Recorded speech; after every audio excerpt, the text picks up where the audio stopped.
नमस्कार दोस्तों, कैसे हैं आप सब। उम्मीद करता हूँ आप सभी अच्छे होंगे और आपकी स्टडी एक निरंतरता के साथ चल रही होगी।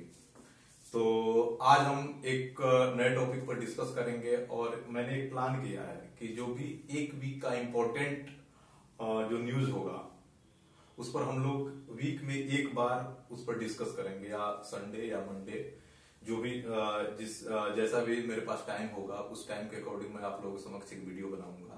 आज तो मतलब मान के चलिए कि लगभग 8 न्यूज हैं आप लोगों के समक्ष मैं प्रेजेंट करूंगा और मैं चाहूंगा कि आप लोग इसका एक फीडबैक दें कि आप लोगों को ये वीडियो कैसा लगा।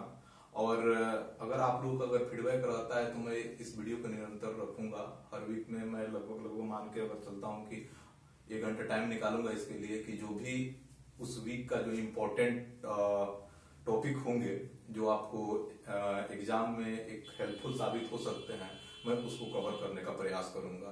तो चलिए प्रयास करेंगे, क्योंकि 8 टॉपिक हैं और 8 टॉपिक का मतलब है कि थोड़ा सा ज्यादा टाइम लगेगा इसमें।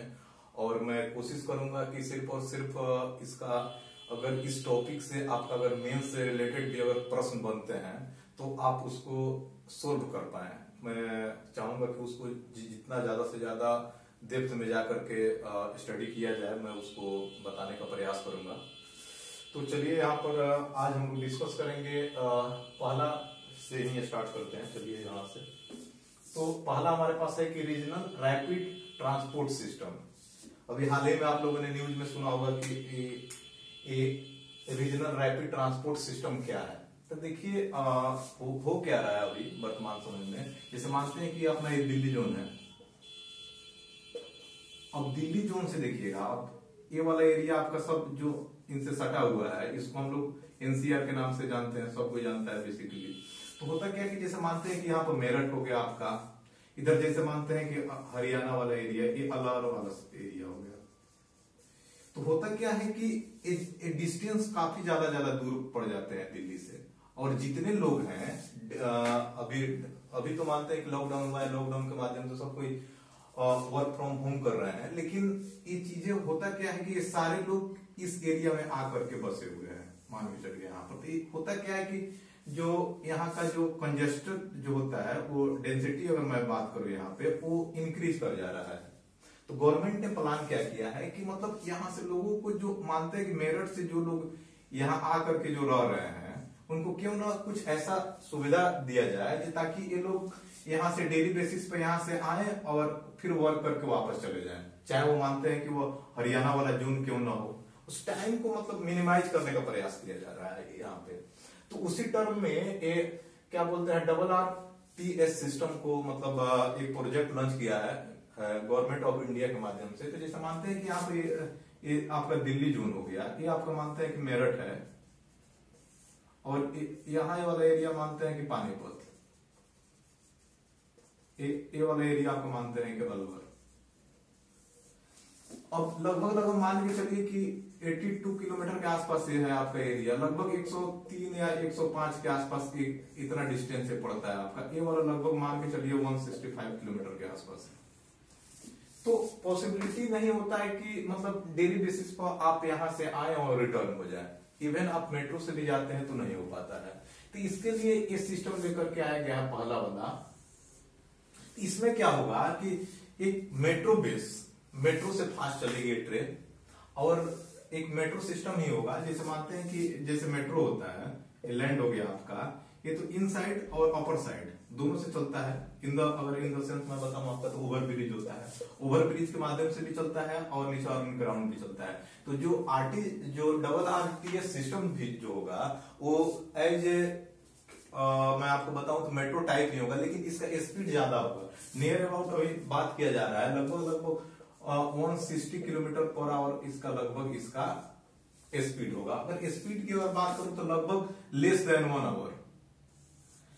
मेरठ जाने में आपको टाइम लगेगा लगभग अगर 103 है तो लगभग मान के चलिए कि 1 आवर से थोड़ा सा ज्यादा टाइम लगेगा आपको यहाँ से पानीपत। और ये अगर अलवर वाला जोन में अगर आप जाते हैं यहाँ पे, तो आपको ज्यादा से ज्यादा मान के चलिए कि वही 80-85 मिनट के आसपास यहाँ पर रहेगा। तो इन द सेंस मैं कहूं कि एक बार में आप यहां से दिल्ली वाले जोन को सारे को आप इंटरकनेक्ट कर पाएंगे इस चीज को लेकर के। तो इसमें हुआ क्या है कि जैसे मानते हैं कि कुछ थोड़ा सा क्या बोलते हैं फैक्चुअल डेटा भी इसमें थोड़ा सा जानने का प्रयास कर लेते हैं। तो बेसिक हुआ, तो जैसे एनडीबी है, इसको ब्रिक्स बैंक भी कहते हैं।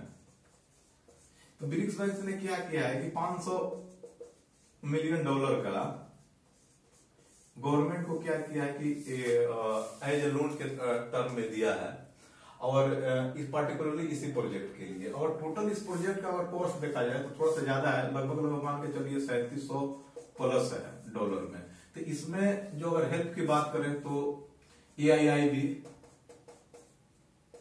और एक और मैं बताऊं वहां पर, तो मान के चलिए एनडीबी तो हो ही गया आपका, एक इसमें जापान भी आपका हेल्प कर रहा है यहाँ पर, प्लस गवर्नमेंट ऑफ इंडिया। इतने संस्था जो है वो सारे लोग मिल करके इस पर से इसमें हेल्पफुल होंगे, जो मतलब इंडिया के दृष्टिकोण के लिए काफी होगा। तो चलिए हमारा एक टॉपिक यहाँ पर कंप्लीट होता है।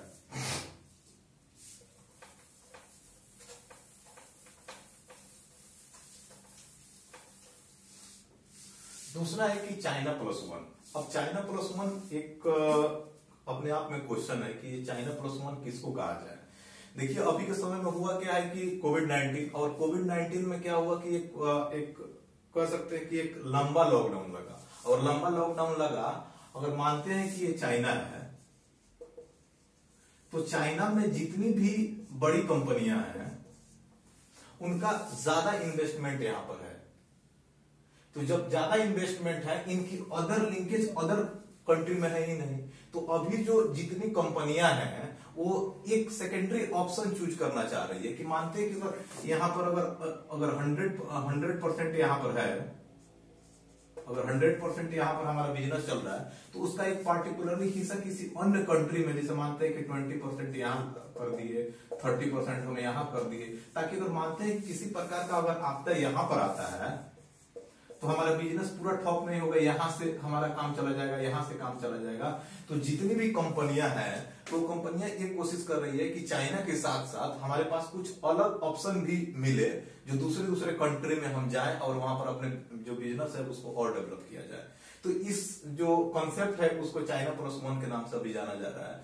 तो मुद्दा भी क्या है कि जिसे आपने पढ़ा होगा कि जैसे डोनाल्ड ट्रंप ने जितने भी अमेरिकन कंपनियां थी, तो डोनाल्ड ट्रंप ने कहा था कि अगर आप वहां से अगर कोई कंपनी अगर जाती है यहाँ पे चाइना में, तो वो जो टैक्स जो है वो इंक्रीज कर देंगे कहीं ना कहीं इस चीज को लेकर के। लेकिन फिर भी कंपनियां यहाँ से एक इन द सेंस मैं कहूं तो यहाँ से पूरे रिमूव नहीं हो रही है, जितने भी यूएसए की कंपनियां हैं। इसके भी पीछे बहुत बड़ा लॉजिक है, तो उसको जानने का प्रयास करते हैं कि आखिर क्यों।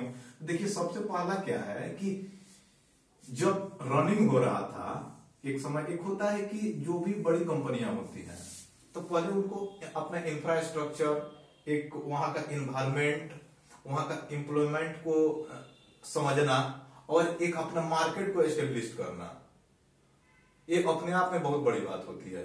तो इस सारे सिस्टम को डेवलप करने में आपको बहुत सारा टाइम लग जाता है। अब मानिए कि अब जो कोई कंपनी है इसमें इतना इन्वेस्ट किया है, इतना वेट किया है, और जब उसको प्रॉफिट का टाइम आता है तब उसको अगर निकलने की बात होती है तो थोड़ा सा कह सकते हैं कि थोड़ा सा मतलब अजीब होगा, और वो चाह करके भी वो कंपनियां यहां से नहीं निकलना चाहेगी। जैसे मैं अगर बात करूं कि जैसे साउथ कोरियन कंपनी आपका सैमसंग है, सैमसंग चाह करके भी यहां से नहीं निकल सकती है। क्यों? क्योंकि वो जानती है कि जैसे, क्योंकि एक बहुत बड़ा हब है यहाँ पे, नंबर ऑफ पीपल ज्यादा है यहाँ पर, मार्केट कंडीशन काफी अच्छा है यहाँ पर। अगर यहाँ से अगर जैसे वो निकलती है, ऑब्वियसली बात है कि वो मार्केट से बाहर हो जाएगी, और जब मार्केट से बाहर हो जाएगी तो उनका जो भी बिजनेस है वो ठप पड़ जाएगा। तो इसी तरह सारी कंपनियों का कहानी है। दूसरा चीज अगर बात करें तो ईज ऑफ डूइंग बिजनेस जो है, जो काफी अच्छा है वहां पर। अगर मानते हैं, अगर इंडिया परस्पेक्टिव से अगर आप देखिए, अगर कोई आपका एक प्रोजेक्ट को लेकर के जितना प्रोसेस से गुजरना होता है, अगर आपको यहाँ पर 15 दिन लगता है इंडिया में, तो वहां पर विद इन 24 आवर्स में आपका वो चीजें हो जाती है। दूसरी चीज है कि मतलब आपका टेक्नोलॉजी बहुत डेवलप है वहां के। मतलब नहीं होता है कि अगर आप कोई भी सिस्टम चलाते हैं तो उस सिस्टम से रिलेटेड जो टेक्नोलॉजी होता है वो आसानी से मिल जाता है वहां पे। ऐसा नहीं है कि जैसे मानते हैं कि जैसे मैं एक एग्जांपल के टर्म में आपको बताने का प्रयास करूं, जैसे यूएसएसआर था, तो यूएसएसआर के समय में आप जितने भी गवर्नमेंट ऑफ इंडिया के द्वारा जितने भी रिफॉर्म लिया गया उसका अभी के समय में अगर आप उसका जो भी पार्ट है आप अगर सर्च कीजिएगा तो मिलेगा ही नहीं।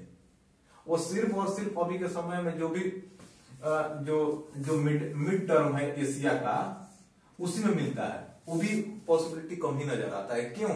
क्योंकि वो चीजें पुरानी होती गई। एक हर जगह का एक नहीं होता है कि जहां से लिंकेज जुड़ा होता है उस चीज को इंसान को करने में ज्यादा प्रॉफिट नजर आती है। तो यहाँ पर चाइना में क्या है कि चाइना में वो सारी चीजें एक जगह मिल जाती है, तो यहां से कंपनियां जो होती है यहां से हटना नहीं चाहती हैं, जो सबसे बड़ा अपने आप में फंडा है। वहां से जो हटने का जो प्रोसेस अगर कहें तो एक प्रकार का एक इन द सेंस आप समझ लीजिए कि वो एक अट्रैक्शन का कारण बना हुआ है। तो जिससे होता क्या है कि कंपनियां वहां से बाहर नहीं निकल रही है। अब इंडिया के प्रोस्पेक्ट में अगर देखने का मैं अगर प्रयास करूं,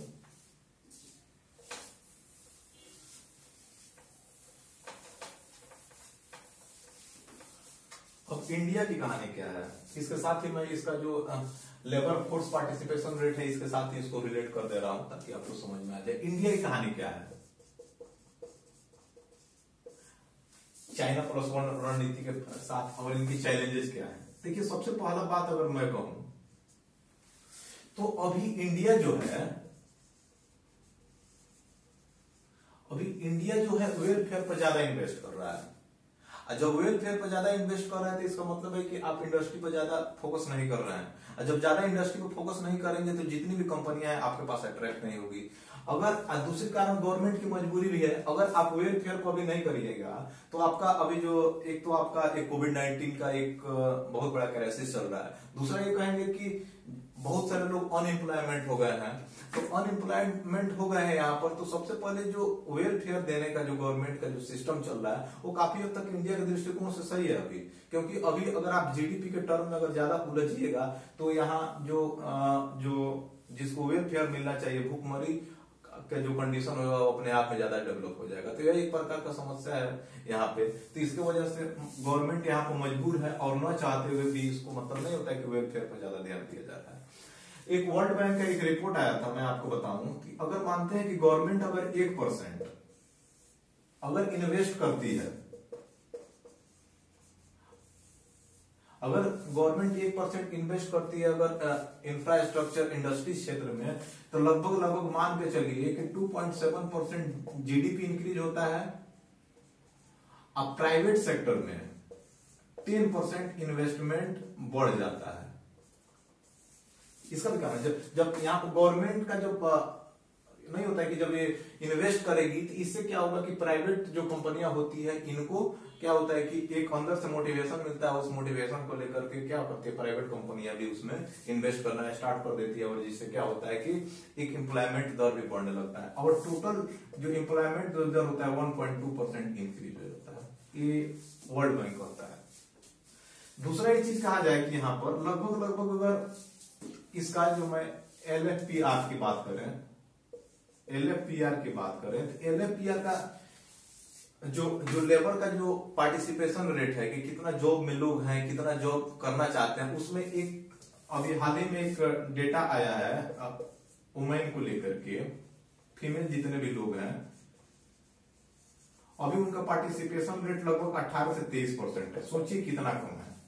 अगर इनका पार्टिसिपेशन रेट जितना बेहतर होगा उसी के अकॉर्डिंग आपको जीडीपी में ग्रोथ मिलेगा। जबकि ये अगर मैं कहूं यहाँ पर 2004 के आसपास तो लगभग ये 40% के आसपास था और वो चीजें वो घट करके 18 और 23% के आसपास हो गया है। तो यहाँ पर क्या चाहिए कि इस रेट को आपको क्या करना पड़ेगा, आपको और डेवलप करना पड़ेगा। लेकिन ये क्यों नहीं डेवलप हो रहा है, ये अपने आप में एक बड़ी समस्या है।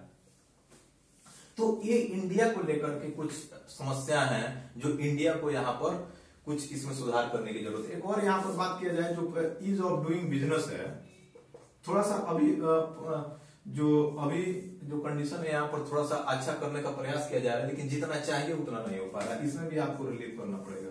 जो कानून संबंधी कहानी है वो यहाँ पर अच्छा नहीं है, क्योंकि एक बार अगर किसी प्रकार का अगर कॉन्फ्लिक्ट हो जाता है, जैसे मानते हैं कि गूगल को ही ले लीजिए, गूगल और इंडिया को लेकर के किसी प्रकार की समस्या यहाँ पर अगर हम ले लेते हैं कुछ पल के लिए, तो अगर वो मामला अगर कोर्ट में चला जाता है तो उसका रिपोर्ट सारी चीजें आते आते फैसला होते होते वर्षों लग जाते हैं। तो बताइए उस तरह से बिजनेस होगा, नहीं हो पाएगा, पॉसिबल ही नहीं है। कैसे पॉसिबल है ये सारी चीजें?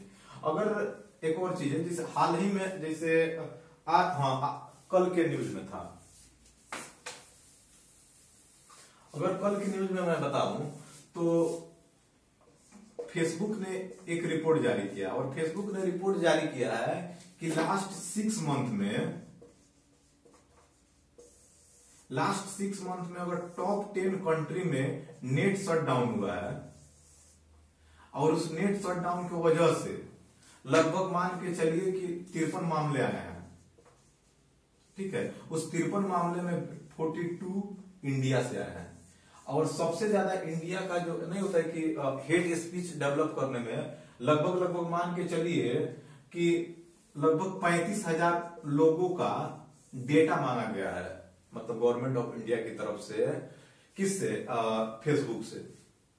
तो कहीं ना कहीं एक प्रकार का कॉन्फ्लिक्ट डेवलप हो रहा है, जिसको गवर्नमेंट को ये सारी चीजें, एक नहीं होता है कि ईज करना होगा आपको। अगर जब तक आप ईज नहीं करेंगे तब तक सिस्टम आपका ऐसे नहीं चल पाएगा अच्छा तरीके से।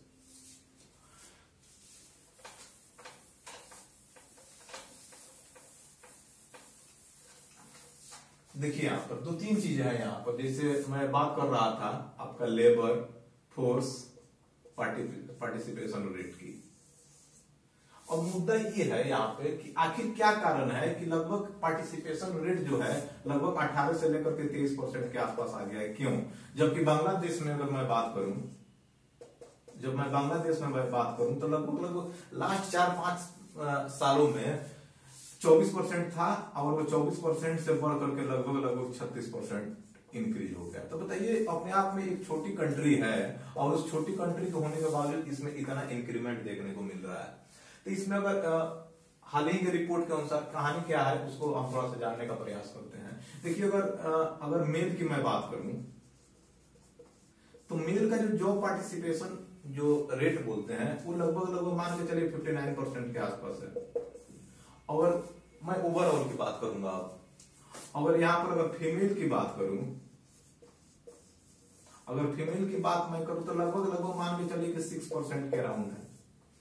अगर जेंडर गैपिंग की अगर मैं बात करूं यहां पर तो लगभग मान के चलिए 59 - 6 कर दीजिए 53% हो गया। तो इसको बोलते हैं जेंडर गैप। इसको मिनिमम होना चाहिए, अगर ये जितना मिनिमम होगा वो आपके जीडीपी पर ज्यादा इफेक्ट करेगा। तो अगर मैं कहूं यहां पर जैसे चाइना में ये चीजें 8% है, सोचिए इस चीज को। ब्राजील की अगर मैं बात करूं तो आपका ये परसेंटेज आपका 10%। सोचिए कितना अच्छी बात है यहाँ पर। एक गैपिंग, मतलब एक गैपिंग कम हो रहा है, इसका मतलब क्या है कि ये बढ़ रहा है। अब मैं उस गैपिंग की बात नहीं कर रहा हूं कि इसको 80% कर दिया जाए, इसको 20% कर दिया जाए, 0 हो जाएगी, ये मैटर नहीं कर रहा है। ताकि मेरा कहने का मतलब है कि ये जो एक इक्वल टर्म में डेवलप हो। अगर इक्वल टर्म में डेवलप होता है तो वो चीजें होती है कि आपकी जीडीपी और ग्रोथ को लेकर के एक नहीं होता है कि एक बेहतर रिजल्ट आपके सामने प्रेजेंट होगा। तो ये चीजें अपने आप में कहीं ना कहीं असर करती है, और असर भी होना भी चाहिए। तो इसमें क्या है कि गवर्नमेंट को अब क्या चाहिए कि इस रेट को आपको बढ़ाना चाहिए। अब 2-3 कंडीशन डेवलप हो जाते हैं कि आखिर जो फीमेल है आखिर पार्टिसिपेट करना नहीं चाहती हैं, या अगर पार्टिसिपेशन करना चाहती हैं तो उनको जॉब नहीं मिल पा रहा है। ये 2 मुद्दे हैं यहाँ पर, 2-3 चीजें यहाँ पर। आखिर कारण क्या है? एक स्टडी में कुछ रिजल्ट निकल के आ गए हैं कि आखिर क्यों जो हमारे जो फीमेल हैं वो जॉब पार्टिसिपेट क्यों नहीं कर पा रही, आखिर कारण क्या है? तो देखिए, सबसे पहले ये है कि हमारा एक होता है कि सोशल एंड कल्चर। देखिए, जो हमारी एक अवधारणा जो बनी हुई है हमारे कल्चर से लेकर के, जो समाज से लेकर के, कि जो एक मेल जो कर सकता है वो फीमेल नहीं कर सकती। अर्थात अगर इन द सेंस मैं अगर बताऊं तो वुमेन को लोग ये जानते हैं कि मतलब उनका काम सिर्फ और सिर्फ घर का है, वो जॉब पार्टिसिपेशन में नहीं जा सकती हैं, क्योंकि बहुत सारे जो घर होते हैं वो घर में बहुत सारी बंदगी होती है, और उस बंदगी को कहीं ना कहीं आज तक हम लोग फॉलो करते आ रहे हैं। तो एक प्रकार का समस्या ये है। दूसरा ये चीज है कि यहाँ पर जो कंपनियां होती हैं वह कंपनियां क्या चाहती हैं कि वो जॉब देना नहीं चाहती हैं, क्योंकि होता क्या है कि जैसे वुमेन की 2-3 कंडीशन डेवलप हो जाती है। जैसे मानते हैं कि प्रेगनेंसी के समय उनको क्या होता है कि एक छुट्टी देना होता है, फिर उसके बाद जब उनके जो इशू हो जाते हैं उसके बाद उनको नहीं होता है कि छुट्टी देना पड़ता है, तब तक इनका जो एक गैपिंग होता है वो गैपिंग मेंटेन नहीं हो पाता है और कंपनियों के सामने ये आ जाती है कि आखिर इनका सैलरी दें या न दें। अगर सैलरी नहीं देते हैं तो गवर्नमेंट की तरह से नहीं होता है कि एक दबाव आ जाता है। तो इस लेकर के कंपनियां का जो है एक प्रकार का एक गुड वे नहीं बन पाता है वुमेन के प्रति, जिस प्रकार से होता है कि इंडस्ट्री में वुमेन लोग ज्यादा नहीं जा पाते हैं। तीसरा एक कंडीशन यह है कि हायर एजुकेशन। देखिए हायर एजुकेशन में है कि आजकल के हो रहा है कि जो शहरी क्षेत्र में हो रहा है कि जितने भी फीमेल कैंडिडेट हैं वो ज्यादा हायर एजुकेटेड बनना चाहती हैं। तो जितना अगर मानते हैं कि अगर 16 से लेकर के 24-25 की अगर मैं बात करूं तो इस टर्म में कोई पढ़ता ही रहता है और एक सुनहरे भविष्य के लिए स्टडी करता है। तो आप बताइए कि अगर इस एज में लोग पढ़ता रहेगा तो फिर इस एम्प्लॉयमेंट में जाएगा नहीं, अगर एम्प्लॉयमेंट में नहीं जाएगा तो फिर उसका रेशियो आपका क्या हो जाएगा, घट जाएगा। चौथा कंडीशन होता है कि सेक्सुअल हरासमेंट एक अपने आप एक बहुत बड़ी चैलेंजेस है गवर्नमेंट के सामने या हमारे कंट्री के सामने कि जॉब में इस टाइप की समस्याएं बहुत ज्यादा डेवलप होती है और इसके लिए गवर्नमेंट को क्या चाहिए कि यहाँ पर आपको कुछ ना कुछ कानून, माने एक कानून तो है ही लेकिन उसका एक अच्छा से पालन हो। उसके बाद मैं अगर बात करूं यहाँ पर तो होता क्या है कि होम बेस पे आपको क्या होना चाहिए कि एक पार्टिकुलर एक नहीं होता है कि मेल और फीमेल का एक इक्वल वर्क होना चाहिए। और ये इक्वल वर्क क्या होना चाहिए कि ये नहीं होना कि अगर एक मैं सर्वे की ही बात करूं तो लगभग 24 आवर्स में एक मेल का घर का काम ओनली 25 मिनट्स होता है, जबकि 4 से 6 घंटा वर्क होता है आपका किसका, वुमेन का। तो अपने आप में बहुत बड़ी बात है, लेकिन ये रेशियो अगर देखा जाए अगर 60+ होता है तो उसमें क्या होता है कि जो मेल होते हैं मेल का वर्किंग जो कंडीशन होता है वो इंक्रीज होता है और फीमेल का घट जाता है। क्यों, फीमेल बूढ़ी हो जाती है और उनके घर में क्या होता है कि नहीं होता है कि एक नई औरत आ जाती है उनके घर में और लड़की वगैरह आ जाती है, जिससे होता है कि इनका काम तो कम हो जाता है लेकिन मेल का काम क्या हो जाता है, बढ़ जाता है। तो एक प्रकार की कुछ चुनौती है, इन सारी चीजों को गवर्नमेंट को देखना चाहिए और अगर जब तक ये चीजें नहीं होगा वर्क पार्टिसिपेशन हमारा नहीं बढ़ेगा। यहाँ पे उम्मीद करता हूं कि आपको ये दोनों चीज समझ में आ गई होगी।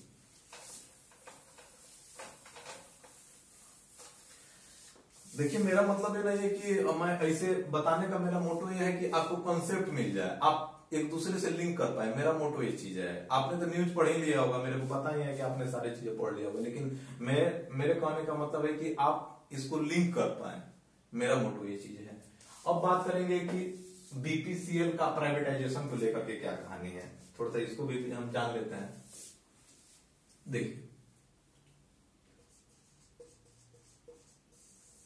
देखिए बीपीसीएल का कहानी क्या है। 1976 में थोड़ा सा स्टोरी जान लेते हैं, थोड़ा सा बैकग्राउंड, ताकि अच्छे से आधारभूत समझ इसका बन जाए आप लोगों का।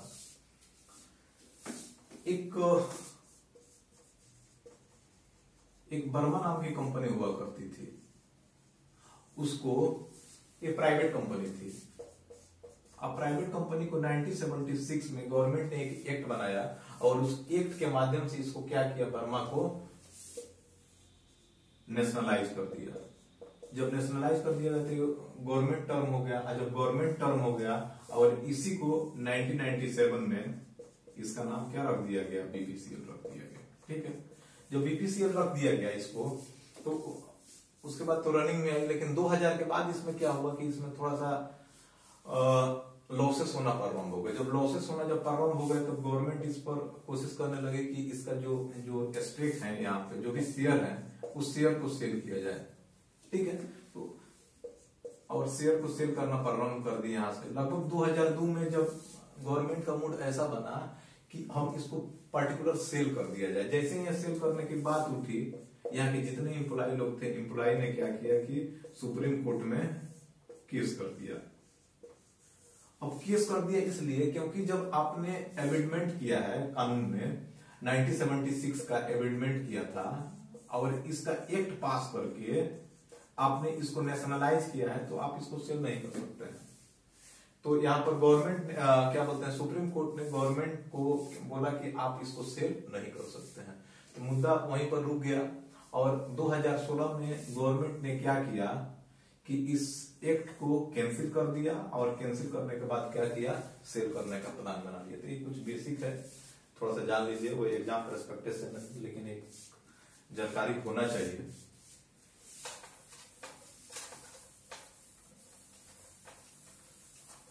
अब देखिए इसमें मुद्दा क्या है।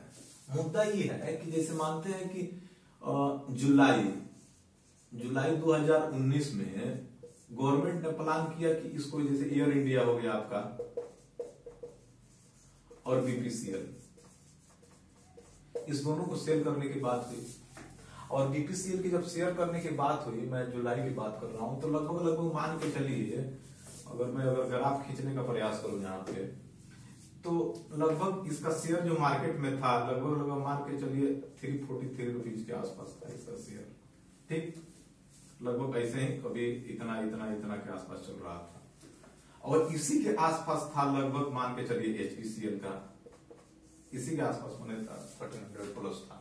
लेकिन जैसे ही पता चला कि लोगों को ये सेल होने वाली है, इसका जो रेट था वो अपने आप इंक्रीज होकर के लगभग मान के चलिए 500 प्लस हो गया रेट। अगर मानते हैं कि अगर रेट अभी का, इसका रेट लग रहा है कि 44,000 करोड़ का अभी दाम इसका लग रहा है फिलहाल।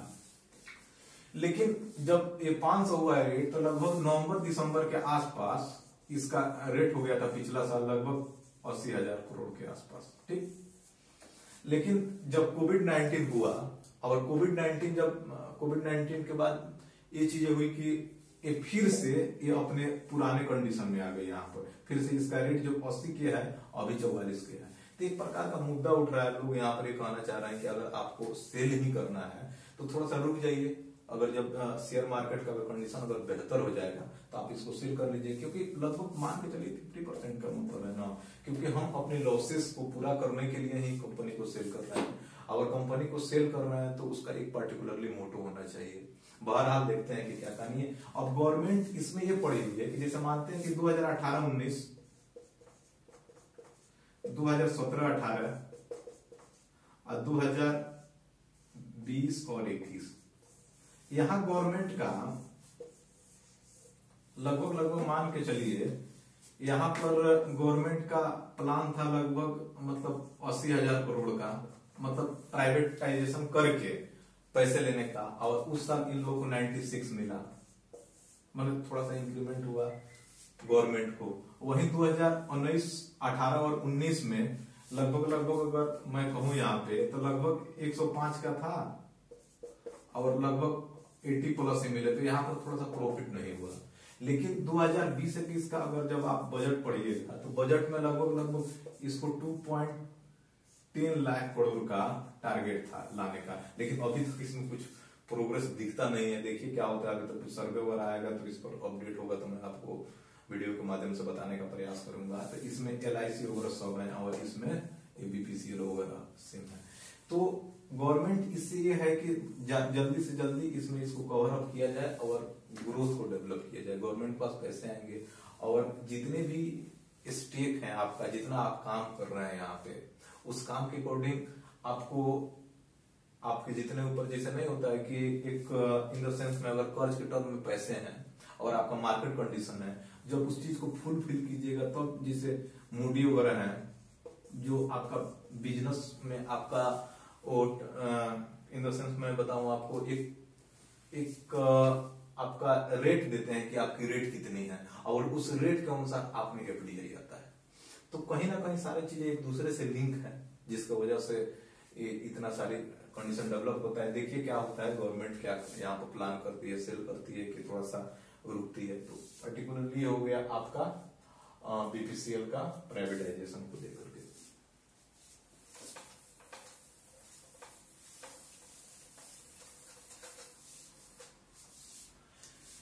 देखिए यहां पर रेटिकलाइजेशन का अब मैं बात करूं,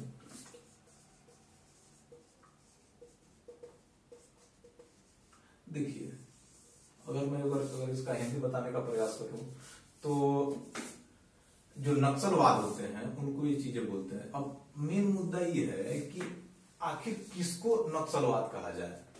किसको हम नक्सल कहेंगे? तो जो होम मिनिस्ट्री है वहां पर इन्होंने क्या एक प्लान किया है कि इसका एक डिफिनीशन हो। जैसे अभी तक टेरर का अभी तक कोई डिफिनीशन नहीं आया है। अब आप सोचते होंगे क्यों नहीं आया है। अब मानिए एक पाकिस्तान है, अगर पाकिस्तान का एक टेरर इंडिया पर अटैक करता है तो हमारे लिए क्या है? हमारे लिए तो टेरर है, लेकिन इनके लिए क्या होता है? जैसे टेरर हुआ, वो मारा गया, तो हम क्या करेंगे कि एक टेरर मारा गया, लेकिन पाकिस्तान क्या सोचेगा कि ये हमारे लिए शहीद हो गया, है कि नहीं? और उसको ये शहीद के टर्म में लेगा। तो एक कंट्री का जो टेरर हो रहा है दूसरे कंट्री का एक नहीं होता है कि वो नेशनलिस्ट हो जा रहा है। तो यही कंडीशन ये होता है कि आज तक एक डिफिनीशन आज तक नहीं बन पाई है अभी तक, जिसका ये होता है कि मतलब सारे कंट्री एक दूसरे से जुड़ रहे हैं। जैसे मानते हैं कि अगर यूएन अगर टेरर का डिफिनीशन अगर यहाँ पर देता है तो देखिए इसमें पाकिस्तान की कहानी, अगर यूएसए है, यूएसए जो भी मतलब इनडायरेक्टली इलीगल काम करता है तो इलीगल काम उसका भी रुक जाएगा, है कि नहीं? जैसे नहीं होता है कि जब चाहे अफगानिस्तान पर अटैक कर दिए, जब चाहे आप जितने भी जैसे इराक वार को लेकर के ले लीजिए, जब चाहिए आप कहीं भी पहुंच जाइए वहां पर, तो आप उसके लिए टेरर हो जाएंगे ना। तो ये सारी चीजें कहीं ना कहीं जितनी भी बड़ी कंट्रियां हैं तो उनको कभी नहीं चाहते हैं कि मतलब एक टेरर का डिफिनेशन हो यहाँ पर। तो वही बात करेंगे यहाँ पर। तो जो भी यहाँ पर इसका जो डिफिनेशन की अगर हम बात करें यहाँ पर, तो इस गवर्नमेंट ने क्या किया है, इन्होंने बोला है कि आप इसको पहले नक्सलवाद को आप डिफाइन कीजिए, और डिफाइन करने के लिए जैसे इसमें एक टीम होता है जिसको बोलते हैं ब्यूरो पुलिस, क्या बोलते हैं, जैसे BPRND ये टीम होती है, जैसे इसको बोलते हैं bureau police research and development. इनका काम होम मिनिस्ट्री के अंदर नहीं आती है। इनको ये बोला गया है कि आप इसका एक डिफिनेशन दीजिए, और एक जो जेल होते हैं उस जो जेल की जो लाइफ होती है उस पर आप स्टडी करके बताइए। ये दो चीजें इन लोगों को दिया गया है। और इनके लिए क्या होता है कि एक GS वाजपेयी की कमेटी बनी है, और GS वाजपेयी की कमेटी क्या करेगी, यहाँ पे रिपोर्ट देगी होम मिनिस्ट्री को, और होम मिनिस्ट्री उस रिपोर्ट को स्टडी करके उस रिपोर्ट के अनुसार UAPA एक्ट में जो UAPA जो हमारा एक्ट है उसमें क्या करेगी, एमेंडमेंट करेगी, और एमेंडमेंट करके उसमें डिफिनेशन को क्या करेगी, उसमें ऐड कर देगी। क्लियर? ताकि एक जो हमारा जो नक्सलवाद का कंडीशन जो है, अगर मैं कहूं यहाँ पर जैसे आपका इंडिया है, यहां पर मैं बात करूं, ठीक है, चलिए मानते हैं कैसे ओपन किया, ठीक है, चलिए यहाँ मानते हैं। तो जो ये वाला एरिया जो है यहाँ पर जो नक्सलवाद डेवलप होते हैं, ये वाला एरिया है यहाँ पर इंडिया का, यहाँ नक्सलवाद डेवलप हो रहा है। यहाँ अगर आप देखिए ये वाला जोन में यहाँ डेवलप हो रहा है, ये वाला एरिया है यहाँ डेवलप हो रहा है, ताकि इस चीज पर कंट्रोल किया जाए। यहाँ पर मतलब नहीं होता है कि नए स्टेट को लेकर के, जैसे नागा लोगों की अलग समस्या है, नहीं होता है कि इन लोगों को कुछ इस स्टेट का जगह चाहिए, कुछ इस स्टेट का, कुछ म्यांमार का भी जगह चाहिए, उनको कुल मिलाकर एक नहीं होता है ऑटोनोमस चाहिए। यहाँ पर इनकी अलग समस्या है। उड़ीसा में आप देखिएगा छोटे छोटे लोगों का, जैसे आप तेलंगाना में, आंध्रा में चले जाइएगा तो एक नहीं होता है कि एक कम्युनिज्म टाइप का भी एक टेरर डेवलप हो गया है, वो भी हाल ही में सुर्खियों में था। तो इस चीज को लेकर के एक बड़ी समस्या डेवलप हो गई है। और दूसरी ये चीज है कि मतलब यूनाइटेड नेशन का भी एक प्रेशर है कि मतलब एक जो रेडिकलाइजेशन जो है इसका एक डिफिनेशन निकल के आना चाहिए। तो उम्मीद करता हूं कि आप लोगों को ये चीजें समझ में आ गई होगी।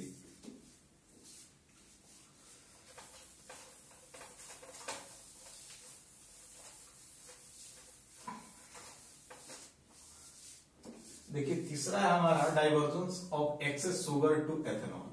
अब होता क्या है, देखिए इसको थोड़ा सा समझने की प्रयास कीजिएगा कि इंडिया में जो है वो शुगर जितना हम लोगों को कंज्यूम करना चाहिए उससे ज्यादा हो जाता है। एक एवरेज रेशियो जब मान के चलिए लगभग 320 लाख मिलियन टन जो होता है, ये आपका पर ईयर का मतलब प्रोडक्शन है, इतना प्रोडक्शन आपका है। कंज्यूम आप कितना करते हैं, लगभग 260 लाख मिलियन टन इतना करते हैं आप, इतना आप करते हैं इन दोनों में। तो इतना बैलेंस बन जाता है। और उतना बैलेंस के लिए क्या करते हैं, गवर्नमेंट क्या करती है, जैसे मानते हैं कि अपना ये इंडिया है, तो इंडिया क्या करती है यहाँ पे कि जैसे अब हमारे पास जैसे 60 मिलियन टन बचा, तो इसको क्या करती है कि किसी को बोलती है कि आप दूसरे कंट्री में ले जाइए और इसको कम रेट में सेल कीजिए।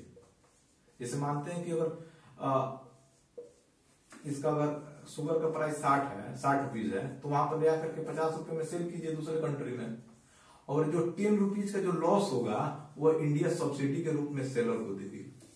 ये होता है। लेकिन जो WTO का कहानी है, WTO ने ये कहा है कि आपको 2022-23 तक क्या करना है, आपको ये सब्सिडी देना बंद कर देना है। तो बताइए, अगर सब्सिडी देना अगर बंद कीजिएगा यहाँ पर, तो फिर इतना शुगर कहाँ जाएगा। और डिपेंडेंसी जो है यहाँ पे क्या बोलते हैं,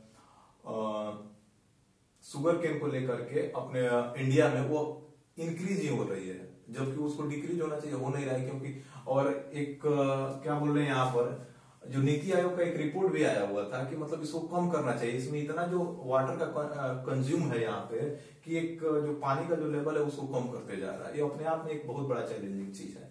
इसमें अगर मैं कहूँ, यहाँ पर सबसे ज्यादा यूपी है आपका, फिर आपका महाराष्ट्र है, ये ज्यादा होता है। लगभग यहाँ पर 1 लाख प्लस टन यहाँ से सिर्फ बनते हैं। सिर्फ मैं कहूँ यहाँ पर यूपी और यहाँ से दोनों में प्लस है, लगभग मान के चलिए यहाँ पर इतना डेवलपमेंट यहाँ पर शुगर को लेकर के है। तो गवर्नमेंट एक पॉलिसी लेकर के आई है। फिलहाल गवर्नमेंट का कहना ये है कि एक काम कीजिए, आप लोग इस शुगर को आप इथेनॉल बनाइए। और इथेनॉल को क्या करेंगे, जैसे मानते हैं कि पेट्रोल है आपका और डीजल है, डीजल में हम क्या करेंगे, ब्लाइंड करेंगे। ब्लाइंड का इन द सेंस मैं कहूं कि जैसे मानते हैं कि अगर 100 ml अगर डीजल है, तो उसमें 90 ml क्या करेंगे, आपका डीजल होगा, और 10 ml क्या करेंगे हम, आप इथेनॉल डाल दीजिए। तो इसको लगभग अगर 2022 तक का ये प्लान है कि इतना इथेनॉल डेवलप कीजिए कि आपका 10% ब्लाइंड किया जाए, और आप पे जितने भी पेट्रोलियम कंपनियां हैं आप पे डिपेंड हो जाए। जब ये डिपेंड होंगे तो नहीं होता है, जैसे मानते हैं कि जैसे अगर मैं साइकिल बनाने का प्रयास करूं, जैसे मानते हैं कि ये शुगर कंपनी है, ये आपका पेट्रोलियम कंपनी है, दोनों में डिपेंडेंसी बढ़ जाएगी। जैसे यहाँ पर फार्मर है, तो फार्मर का इनसे डिपेंडेंसी बढ़ जाएगी और इनकी इनसे डिपेंडेंसी बढ़ जाएगी। किसी का इंतजार करना नहीं पड़ेगा, जो भी पेमेंट डिले होता है ये सारी चीजें नहीं हो पाएगी, और इस सारी चीजें को क्या करेंगे, अच्छा से कर पाएंगे। और एक नहीं होता है कि एक ट्रांसपेरेंसी डेवलप हो जाएगी और सिस्टम फास्ट हो जाएगा। तो गवर्नमेंट ये चाह रही है, और 2030 तक इसका जो ब्लेंडिंग है उसको लगभग 20% कर देना है। सोचिए, मतलब अच्छा है अपने आप में, पहल अच्छा है, और गवर्नमेंट का देखिए कितना सक्सेस हो पाता है। लगभग मान के चलिए इसके लिए 3700 करोड़ का यहाँ पर फंडिंग भी हुई है, जिसको 6% इंटरेस्ट रेट से जो भी कंपनी है शुगर का, उसको इथेनॉल से जो भी मशीनरीज हैं उसको आप खरीदने के लिए लोन उठा सकते हैं। एक और इसमें मैं मजे की बात बताऊं कि जो भी आपने बैंकिंग सेक्टर में पढ़ा होगा पीएसएल में क्या होता है कि लगभग 40% आपको पर्टिकुलर सेक्टर में लोन देने ही होते हैं। उस पीएसएल में इसको शामिल कर दिया गया है। उम्मीद करता हूं आप लोगों को समझ में आया होगा ये सारी चीजें। अब आरसेप की बात कर लेते हैं थोड़ा सा। आरसेप आपने ऑलरेडी पढ़ ही रखा होगा। अब यहाँ पर थोड़ा सा स्टडी करने का प्रयास करते हैं कि आखिर आरसेप की कहानी क्या है। यहाँ पर जैसे मैं कहूं, यहाँ पर इंडिया है यहाँ पर, और यहाँ पर मैं अगर मैं कहूँ तो यहाँ पर जैसे मानते हैं आपका न्यूजीलैंड या आपका ऑस्ट्रेलिया, यहाँ पर आपका चाइना हो गया आपका, और चाइना के बाद यहाँ पर देख लीजिए आपका यहाँ पर साउथ कोरिया हो गया, यहाँ पर आपका जापान हो गया, ठीक। यहाँ पर ये वाला एरिया आपका आसियान है, ठीक। चलिए यहाँ पर मान लेते हैं। अब इसमें कहानी क्या है, यहाँ पर देख लीजिए, जैसे यहाँ आपका बहुत बड़ा ये रसिया है, ठीक। यहाँ पर तो हुआ क्या था, पिछले साल आरसेप में इन लोगों का प्रपोजल आया हुआ था कि मतलब इंडिया को आरसेप में ज्वाइन कर लेना चाहिए यहाँ पे। तो हुआ क्या उस समय कि इंडिया उसको इग्नोर कर दिया। अभी फिलहाल हाल में क्या हुआ है कि ये जितने भी कंट्री है यहाँ पे, ये सारे कंट्री क्या किए कि मिलकर के फ्री ट्रेड अपना कर लिए, एक दूसरे में ट्रेड करेंगे। तो एक प्रकार का भी एक प्रश्न बन रहा है यहाँ पर, लोग ये क्वेश्चन उठा रहे हैं कि क्या आरसेप जो है यहाँ पर से इंडिया का एग्जिट करना अच्छा है कि खराब है। ये अपने आप में थोड़ी सी थोड़ा सा कॉम्प्लिकेटेड टर्म है, लेकिन मैं प्रयास करता हूं इसको रेक्टिफाई करने के लिए। पर कंट्री कौन कौन से हैं, देखिए आसियान कंट्री के 10 कंट्री हैं यहाँ पर, 10 ही हो गए, प्लस आपका ऑस्ट्रेलिया और न्यूजीलैंड को जोड़ लीजिए, प्लस न्यूजीलैंड को जोड़ लीजिए, फिर आपको जापान को जोड़ लीजिए, फिर आपको साउथ कोरिया को जोड़ लीजिए, फिर आपको रसिया को जोड़ लीजिए, फिर उसको आपको चाइना को जोड़ लीजिए। तो इतने सारे जो कंट्री हैं ये सारे क्या हुए हैं, आरसेप से जुड़े हुए। अब कहानी क्या है इसमें, देखिए सबसे पहला क्या है कि डेटा आपको शेयर करना है, जो भी डेटा है आपको शेयर करना है। दूसरा ये चीज है कि इसमें सर्विस की बात नहीं कही गई है, यह सिर्फ क्या है कि गुड्स के लिए है, मतलब गुड्स के ट्रेड्स के लिए, सिर्फ गुड्स के ट्रेड्स की बात होगी। बाकी आपको मतलब डाटा शेयर करना पड़ेगा, जो भी सर्विस है आपको सर्विस यहाँ पर प्रोवाइड करना होगा। अब देखिए यहाँ पर क्या है कि आपको ऑलरेडी पता होगा कि हमारी सर्विस जो है ज्यादा हम लोग डेवलप है सर्विस के दृष्टिकोण से, तो हमको क्या चाहिए कि सर्विस में हमको ज्यादा प्रॉफिट हो। इंडिया एक पॉलिसी लेकर के आया है यहाँ पे कि हमको डेटा शेयरिंग नहीं करना है, और जब हम गुड्स की अगर फ्री ट्रेड करना जब शुरू करेंगे, सोचिए यहाँ पर ये न्यूजीलैंड हुआ या ऑस्ट्रेलिया हुआ, एक बात बोलते हैं जैसे मिल्क को लेकर के हम बात करें, तो अगर मिल्क का प्रोडक्शन अगर यहाँ पर जब फ्री ट्रेड में जाने लगेगा, तो यहाँ पर ऑलरेडी हमारे जितने मेंबर है यहाँ पे, जैसे किसान है, जो भी जो मिल्क से जुड़े जितने भी लोग हैं, उनका क्या होगा यहाँ पर, तो इनसे एक बहुत बड़ा लॉसेस यहाँ पर देखने को मिलेगा। यहाँ पर हमारी क्या होगी कि मतलब सर्विस मिल नहीं रही है, गुड्स हमारा मिल नहीं रहा है, और डेटा शेयर करना है। तो एक प्रकार का इतना सारा जब समस्या था, जिसकी वजह से क्या हुआ कि यहाँ पर आरसेप से इंडिया क्या हुआ, एग्जिट हो गया। चाइना के एक न्यूज़पेपर में एक आर्टिकल भी निकला हुआ था, उस आर्टिकल में भी कहा हुआ था, मैंने देखा था उस एक्चुअली आर्टिकल को, उसमें कहा था कि मतलब इंडिया एक सोने से भरी हुई जो बस होती है, उस बस को वो मिस्टेक कर दिया है। बहरहाल वो क्या है आप समझ ही रहे हैं इस चीज को लेकर के। एक थोड़ा सा एक कंट्रोवर्सी डेवलप हुआ था, जब चर्चा हो रहा है तो मैं बता दूं, अभी एस जयशंकर साहब ने एक बात बोली थी कि जो हमारा एलपीजी रिफॉर्म हुआ था 1991 का,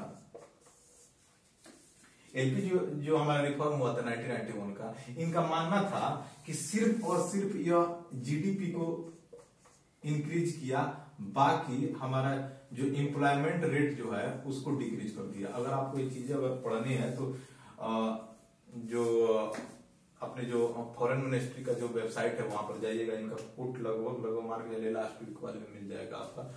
ये न्यूज पेपर में नहीं निकला हुआ है, आप वहां वेबसाइट पे जाकर के आपको ये चीजें पढ़ना पड़ेगा।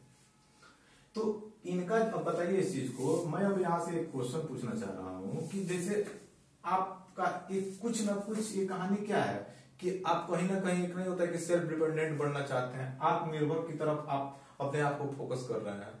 तो दो चीजें मैं एग्जाम्पल के टर्म में आपको बताने का प्रयास करूंगा। थोड़ा सा मैं पॉलिटिकल हो रहा हूं, लेकिन आप उसको पर्सनली न लें। डोनाल्ड ट्रंप ने एक नहीं होता है कि आत्मनिर्भरता पर ज्यादा बल दिया, आत्मनिर्भरता पर बल दिया, उनको वोटिंग मिला, अच्छी बात है पिछला बार। और उन्होंने क्या किया कि जैसे जो भी उन लोगों का जो एक लैटिन अमेरिका को लेकर के एक ट्रीटी साइन हुआ था, पूरे कंट्री इसमें शामिल थे, उसे इन्होंने क्या किया कि एग्जिट कर लिया। ट्रेड वार इन्होंने क्या किया कि बढ़ा दिया चाइना से, सोचिए इस चीज को। दूसरा ये चीज कहें कि मतलब जो भी एक इन्वायरमेंट का जो पेरिस जो ट्रीटी हुई थी, उसी इन्होंने क्या किया, अपने आप को रिमूव कर लिया।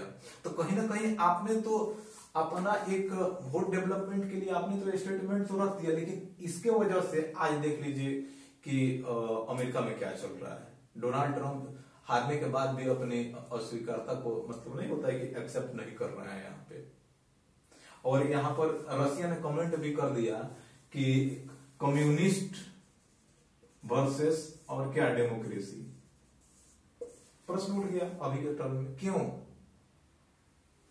यही चीज अपने आप में डेवलप की थी, कहीं ना कहीं ये कूट था, मैं सोचा आप लोगों को बता दूं यहाँ चीज। एक और चीज में जोड़ सकते हैं कि आत्मनिर्भर जो भारत है उस पर भी इसका इफेक्ट पड़ेगा। तो ये सारी चीजें को लेकर के हास्य जो था इसमें यह डेवलप हुआ। अब इसको इतना में समझने का प्रयास करते हैं। जैसे पीएलआई चला हुआ है, पीएलआई का मतलब क्या है कि आप जितना प्रोडक्शन करेंगे, लगभग मान के चलिए अगर कोई प्रोडक्ट आप 15 के प्लस का अगर बनाते हैं तो उस पर इंसेंटिव देगी गवर्नमेंट।